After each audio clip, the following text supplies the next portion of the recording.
Hi, welcome to assessment 11. I think it's actually the last one of the quarter, which is kind of sad because these were scary and now I kind of look forward to them. I chose defensiveness for this one, and I chose kind of a fun conflict scene in Big Bang Theory. Any conflict with Sheldon and Penny is pretty entertaining, and this one is no different. So first, we're going to kind of discuss what we're covering. So defensiveness in the book has a couple of sections. You have face-threatening acts. You have how to prevent or stir up defensiveness in others, evaluation versus description, control versus problem orientation, strategy versus spontaneity, neutrality versus empathy, superiority versus equality, and certainty versus professionalism. As we go through this, I will kind of list them out. Pretty much all of those are hit in this short scene, so it's short, sweet, and to the point. To kind of set the scene up for you, the characters are Penny, the girl next door, who later marries Leonard and is currently dating Leonard, who is the roommate of Sheldon. Sheldon is a very type A, I guess you'd call him street dumb book smart genius. He's very typical genius. No social wherewithal. He's very much by the books, whether it's a interpersonal communication book, a human relations book, a science book, a textbook of some sort. That's more his style.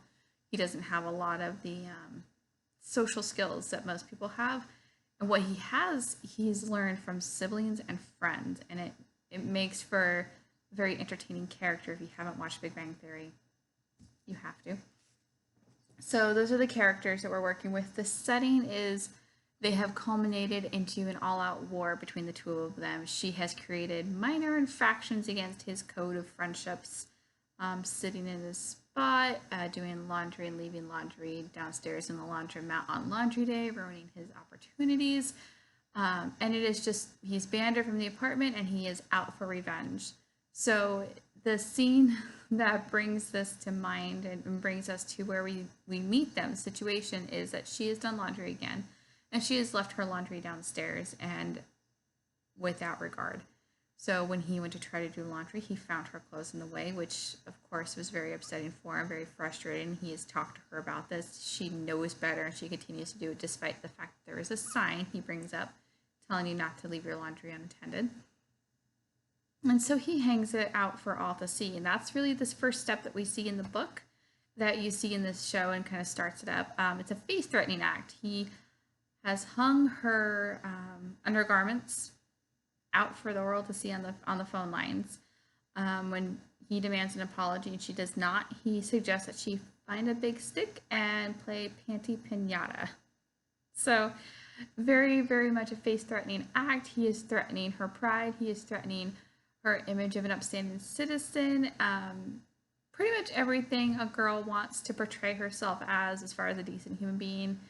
He is trying to demean her down and belittle her to the point of using his stick to get her undergarments off of the power line.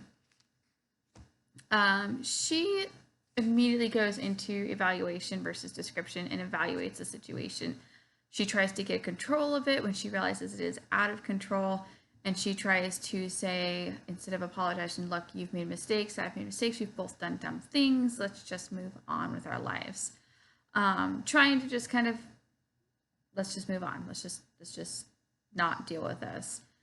So that's her trying to evaluate, explain the situation to him in a way that he'll understand, and then take control. She's not really focusing on the problem at hand. She is trying to take control. Let's just move on. I forgive you, you forgive me, let's go. She's not going to apologize, but she's not going to dive into the deepness of the issues at hand. And you see that, and you see his response, which he showed strategy immediately when he, instead of talking to her about the issue with the laundry, hung it out to basically threaten her face and shame her a little bit. And she tried using spontaneity. So she tried, without planning it or foresight, recognizing the situation was out of control. And that's when she brings up the okay, you know what, we've all crossed lines. Let's try to step this back. This is getting out of hand. He's also very neutral. So he does not, let me get to that part real quick here in the book. So neutrality versus empathy. The book says an example of neutrality would be, that's what happens when you don't plan properly. It's very cold, it's very neutral, it's not very caring at all.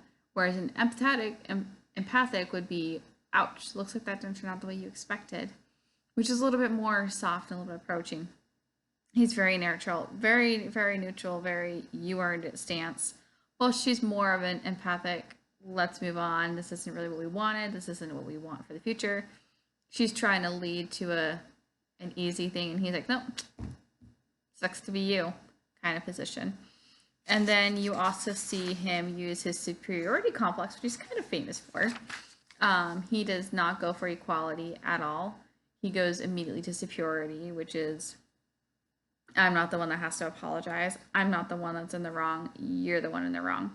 You see that a little bit in his phone conversation with his mom when he discusses the situation. How did you hear about that? Well, of course I did. She started it though. He doesn't accept fault. He doesn't accept blame. He's blameless in the situation. But you do see him after the conversation with his mom where she brings up, you don't know what Jesus is doing. You do see him switch over to provisionalism, and he actually ends up being the one apologizing. He gets her laundry down, he folds it, he brings it over to her, and he apologizes for his behavior and allows her back into the apartment that him and Leonard are in and rescinds all of her crimes or citations, if you will. So you do see him actually switch from superiority and from kind of that certainty that he is right and she is wrong over to provisionalism. It's a short clip. It's a fun clip. It makes me laugh every time, just the idea of Panty Pinata, or even saying that without laughing on the scene. And I think that it kind of breaks down this whole section in a pretty short manner, and you can see examples of what is, what isn't. So with that, have a good evening, and I hope that this gave you everything we were looking for.